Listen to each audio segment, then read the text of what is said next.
गुरुवार व्रत कथा, बृहस्पतिवार व्रत कथा। नमस्कार भाइयों बहनों और मित्रों, जय माँ गायत्री। आप सभी का मेरे YouTube चैनल शुभकर माही अष्टों में स्वागत है। आज गुरुवार के दिन सुनेंगे गुरुवार की व्रत कथा। उससे पहले आप सभी से नम्र निवेदन है, अगर आप मेरे चैनल पर पहली बार आए हैं तो प्लीज़ वीडियो को लाइक, चैनल को सब्सक्राइब और वीडियो को ज़्यादा से ज़्यादा शेयर अवश्य करें, ताकि आपके साथ साथ आपके अपने भी इस कथा को सुनकर लाभ ले सकें। गुरुवार व्रत करने से बृहस्पति देवता प्रसन्न होते हैं। यह व्रत अत्यंत फलदायी है। अग्नि पुराण के अनुसार ऐसा बताया गया है कि अनुराधा नक्षत्र युक्त गुरुवार से आरंभ करके 7 गुरुवार व्रत करने से बृहस्पति ग्रह की हर पीड़ा से मुक्ति मिलती है। और बेल आइकन को अवश्य दबाएं ताकि आने वाली वीडियो की नोटिफिकेशन आप सभी को मिल सके। गुरुवार का व्रत करने से व्यक्ति के समस्त मनोरथ पूर्ण हो जाते हैं। बड़े से बड़े संकट समाप्त हो जाते हैं। व्यक्ति के जीवन में किसी भी प्रकार की खुशहाली की कमी नहीं रहती। माना जाता है कि जो लोग संतान संबंधी समस्या से जूझ रहे हों, जिन्हें संतान की प्राप्ति करनी हो, उनको गुरुवार का व्रत अवश्य करना चाहिए।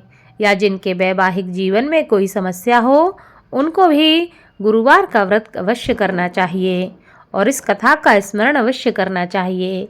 ऐसा करने से कुंडली का गुरु ग्रह शुभ फल प्रदान करता है और व्यक्ति के जीवन की समस्याएं समाप्त हो जाती हैं। बृहस्पतिवार व्रत कथा के अनुसार प्राचीन समय की बात है कि एक नगर में एक बड़ा व्यापारी रहता था।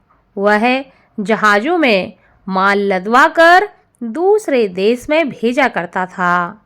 वह जिस प्रकार अधिक धन कमाता था, उसी प्रकार जी खोलकर दान भी करता रहता था। परंतु उसकी पत्नी अत्यंत ही कंजूस प्रवृत्ति की थी। वह किसी को भी एक दमड़ी नहीं देना चाहती थी। वह अपने पति को ही दान करने के लिए मना करती रहती थी, लेकिन उसके पति उसकी कोई बात नहीं मानते थे और वह प्रतिदिन दान किया करते थे। एक बार सेठ जी जब दूसरे देश व्यापार करने के लिए चले गए तो उनके पीछे से बृहस्पति देव ने साधु वेश में उसकी पत्नी से भिक्षा मांगने के लिए उसके घर पहुंच गए। व्यापारी की पत्नी बृहस्पति देव से कहने लगी कि हे साधु महाराज, मैं इस दान और पुण्य से तंग आ गई हूँ।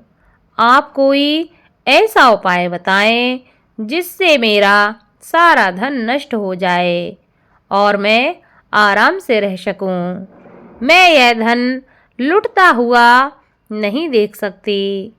बृहस्पति देव कहने लगे कि हे देवी, तुम तो बड़ी ही विचित्र हो। हर स्त्री चाहती है कि उसके घर में धन धान्य की कोई कमी ना रहे, उसके घर में हर प्रकार का सुख रहे, पर पता नहीं तुम कैसी हो जो चाहती हो कि तुम्हारा सारा धन नष्ट हो जाए। संतान और धन से क्या कोई दुखी होता है जो तुम धन से इतनी दुखी हो? अगर तुम्हारे पास धन अधिक हो गया है तो तुम इसे अच्छे कार्यों में लगाओ। कुंवारी कन्याओं का विवाह करवाओ, विद्यालय बनवाओ, बाग बगीचों का निर्माण कराओ। ऐसे पुण्य कार्य करने से तुम्हारा यह लोक भी सुधर जाएगा और परलोक भी सार्थक हो जाएगा। परंतु साधु की इन बातों से व्यापारी की पत्नी को कोई भी खुशी नहीं हुई। उन्होंने कहा, मुझे ऐसे धन की आवश्यकता ही नहीं है जिसे मैं दान में दूं। अब बृहस्पति देव कहने लगे, यदि तुम्हारी ऐसी इच्छा है तो तुम एक उपाय करना। 7 रविवार घर को गोबर से लीपना, अपने केसों को पीली मिट्टी से धोना, केसों को धोते समय स्नान करना। अपने पति से कहना कि गुरुवार के दिन वह दाढ़ी बनाएं, भोजन में मांस मदिरा खाएं, कपड़े अपने घर पे धोना और धोबी को देना। अगर ऐसे कार्य तुम करने लगोगी तो तुम्हारा सारा धन नष्ट हो जाएगा। इतना कहकर बृहस्पति देव अंतर्ध्यान हो गए। व्यापारी की पत्नी ने बृहस्पति देव के कहे अनुसार 7 बृहस्पतिवार वैसा ही करने का निश्चय कर लिया। केवल 3 बृहस्पतिवार ही बीत पाए थे कि उसकी समस्त धन संपत्ति नष्ट हो गई। वह परलोक सिधार गई। जब व्यापारी वापस आया तो उसने देखा कि उसका सब कुछ नष्ट हो चुका है। उस व्यापारी ने अपनी पुत्री को सांत्वना दी और दूसरे नगर में जाकर वह बस गया। वहाँ वह जंगल से लकड़ी काट कर लाता और शहर में बेचता। इस तरह वह अपना जीवन व्यतीत करने लगा। एक दिन उसकी पुत्री ने दही खाने की इच्छा प्रकट की, लेकिन व्यापारी के पास दही खरीदने के पैसे नहीं थे। वह अपनी पुत्री को आश्वासन देकर जंगल में लकड़ी काटने के लिए चला गया। वहाँ वह एक वृक्ष के नीचे बैठकर अपनी पूर्व दशा पर विचार करके रोने लगा कि पहले मेरे क्या दिन थे और आज मेरे क्या दिन हैं। उस दिन बृहस्पतिवार का ही दिन था। तभी वहाँ बृहस्पति देव साधु के रूप में सेठ बनकर उसके पास पहुँचे और कहने लगे कि हे मनुष्य, तू इस जंगल में किस चिंता में बैठा हुआ है। तब व्यापारी कहने लगा कि हे महाराज, आप सब कुछ जानते हैं। इतना कहकर व्यापारी अपनी कहानी को सुनाकर रो पड़ा। बृहस्पति देव बोले, देखो बेटा, तुम्हारी पत्नी ने बृहस्पति देव का अपमान किया था, इसी कारण तुम्हारा यह हाल हुआ है। लेकिन अब तुम किसी प्रकार की चिंता मत करो। तुम गुरुवार के दिन बृहस्पति देव का पाठ करो। 2 पैसे के चने और गुड़ को लेकर जल के लोटे में शक्कर डालकर वह अमृत प्रसाद अपने परिवार के सदस्यों और कथा सुनने वालों में बांट दो। स्वयं भी प्रसाद और चरणामृत लो। भगवान तुम्हारा अवश्य ही कल्याण करेंगे। साधु की बात को सुनकर व्यापारी कहने लगा कि हे महाराज, मुझे तो इतना भी नहीं बचता कि मैं अपनी पुत्री को दही लाकर दे सकूं। इस पर साधु जी कहने लगे, तुम लकड़ियां शहर में बेचने जाना। तुम्हें लकड़ियों के दाम पहले से चौगने मिलेंगे, जिससे तुम्हारे सारे कार्य सिद्ध हो जाएंगे। उस दिन उसने लकड़ियां काटीं और शहर में बेचने के लिए वह चल पड़ा। उसकी लकड़ियां अच्छे दाम में बिक गईं, जिससे उसने अपनी पुत्री के लिए दही ले लिया और गुरुवार की कथा के लिए चना और गुड़ लेकर कथा की और प्रसाद बांटकर स्वयं भी उसने प्रसाद खाया। उसी दिन से उसकी सभी कठिनाइयाँ दूर होने लगीं, परंतु अगले बृहस्पतिवार को वह कथा करना भूल गया। अगले दिन वहाँ के राजा ने एक बड़े यज्ञ का आयोजन करके पूरे नगर के लोगों के लिए भोज का आयोजन किया। राजा की आज्ञा के अनुसार पूरा नगर राजा के महल में भोज करने गया, लेकिन व्यापारी व उसकी पुत्री तनिक विलंब से पहुँचे। अतः उन दोनों को राजा ने महल में ले जाकर भोजन करवाया।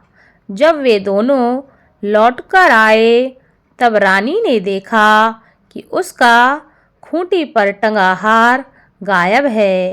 रानी को व्यापारी और उसकी पुत्री पर संदेह हुआ कि उसका हार उन दोनों ने ही चुराया है।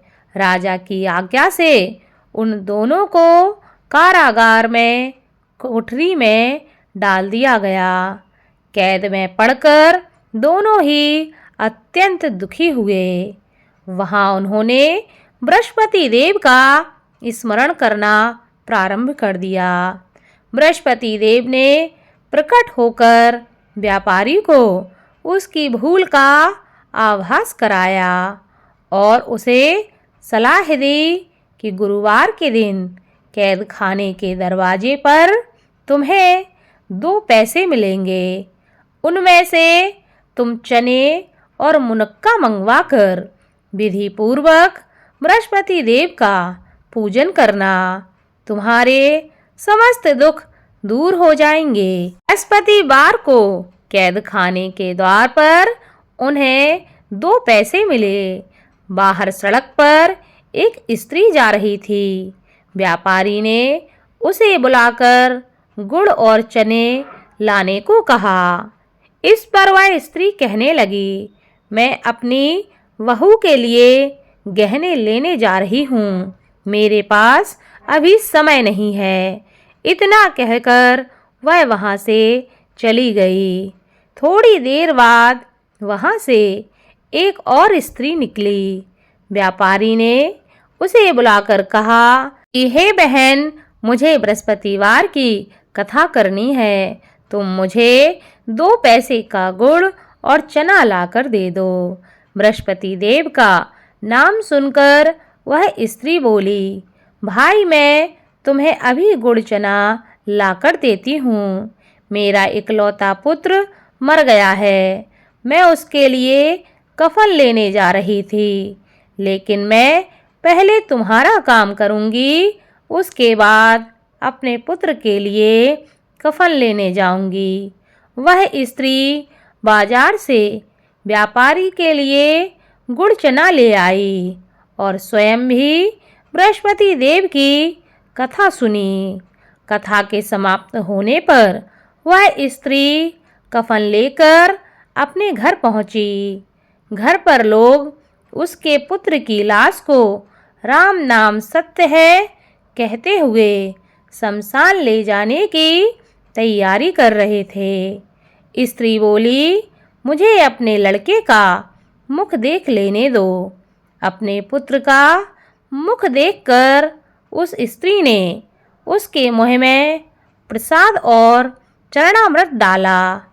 प्रसाद और चरणामृत के प्रभाव से वह पुनः जीवित हो गया।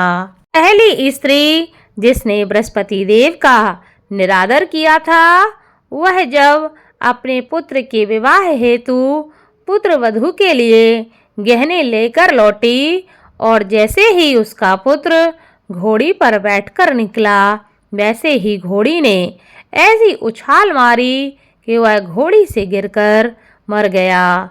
यह देखकर स्त्री रो रो कर बृहस्पति देव से क्षमा याचना करने लगी।